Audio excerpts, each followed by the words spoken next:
Selamat pagi, siang, sore, dan malam. Seperti biasa, tergantung nontonnya video ini kapan, pagi, siang, sore, atau malam.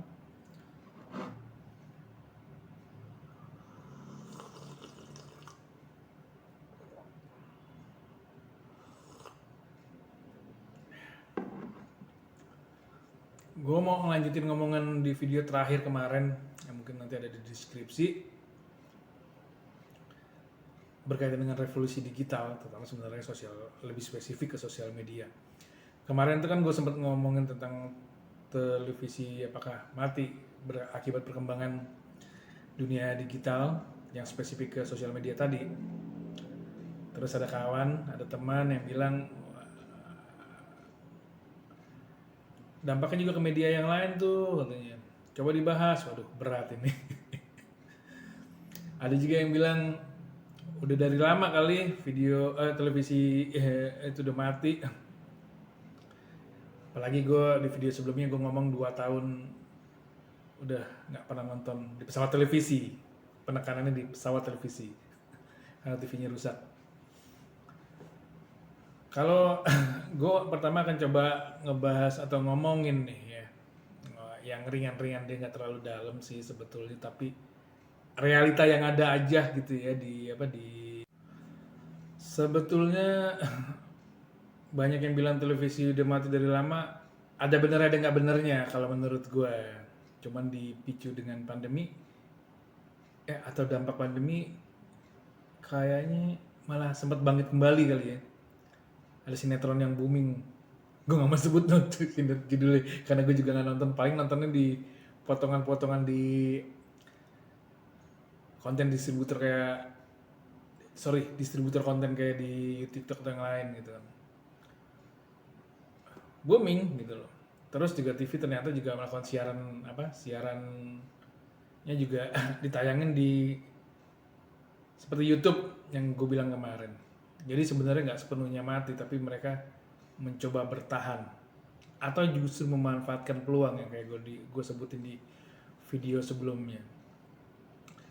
Nah, selain biasanya dampaknya itu bukan cuma karena kayak gue yang nggak punya pesawat televisi lagi, tapi juga gara-gara anaknya lebih sering di rumah dan orang tuanya nggak bisa nonton televisi karena anaknya lebih milih nonton YouTube di pesawat televisi. Itu kayaknya banyak terjadi ya, apalagi sekarang banyak rumah tangga memasang atau menggunakan internet gitu kan, dengan merek-merek atau ya merek-merek tertentu ya.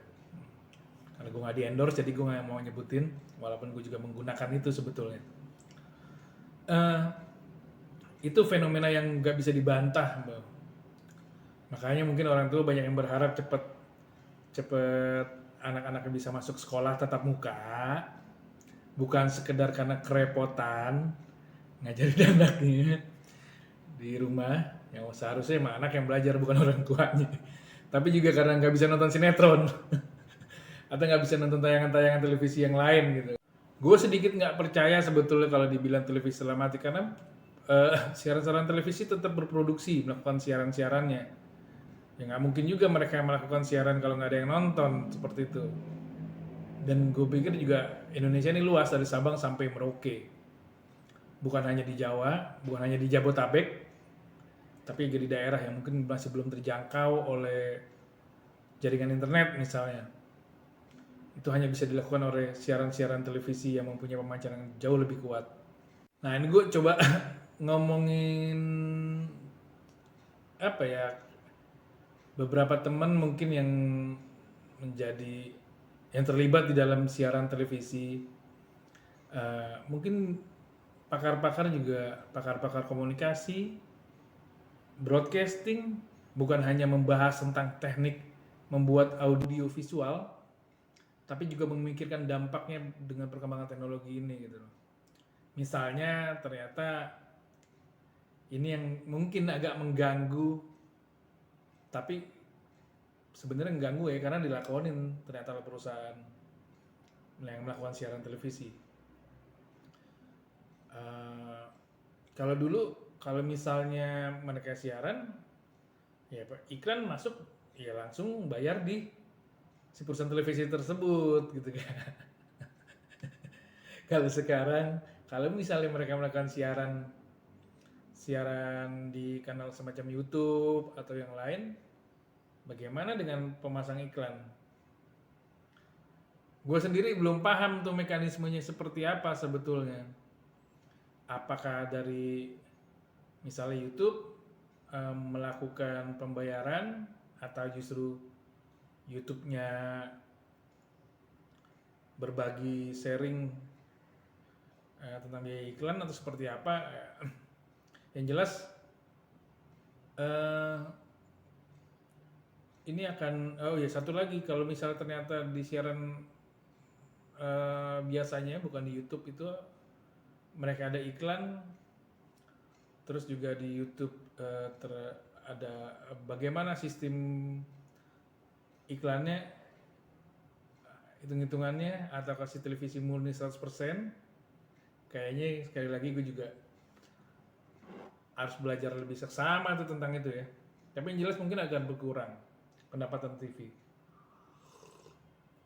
Sebetulnya selain televisi juga, selain misalnya di YouTube juga ada aplikasi-aplikasi yang hanya untuk melakukan siaran televisi, live streaming.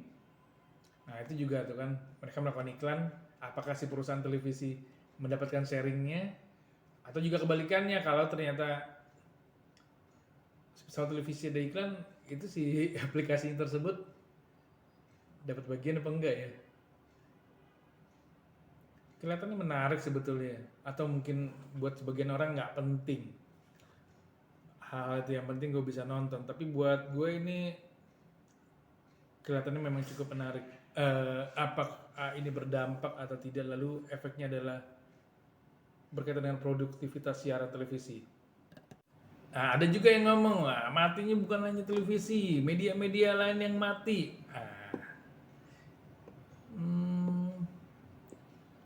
Iya juga sih. Sebetulnya bukan medianya yang mati, tapi mungkin orang akhirnya lebih senang lihat visual dari baca, atau membacanya di gadget, ya kan? Gue nggak tahu apakah buku cetak masih bisa bertahan. Kalau koran atau surat kabar cetak misalnya kelihatannya udah hampir tidak terlihat ya. Ada pun mati segan hidup tak segan ya. Aduh, bertahan.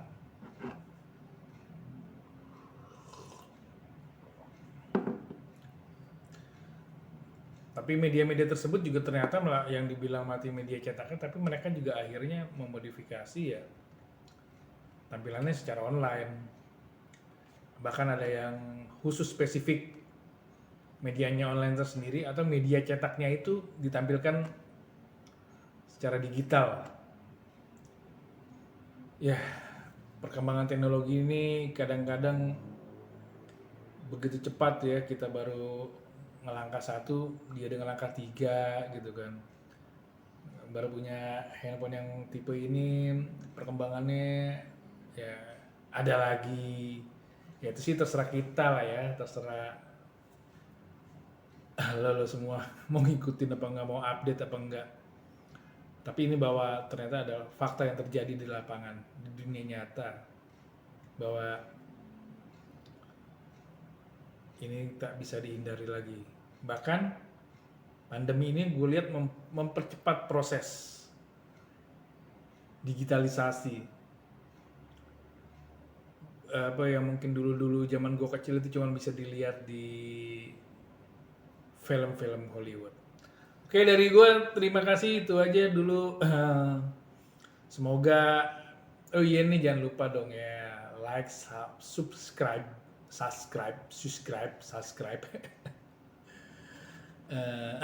komen.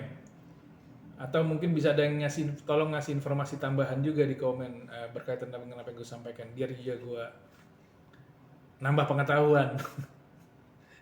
Nambah pengetahuan lewat channel. Oke. Jangan lupa ngopi.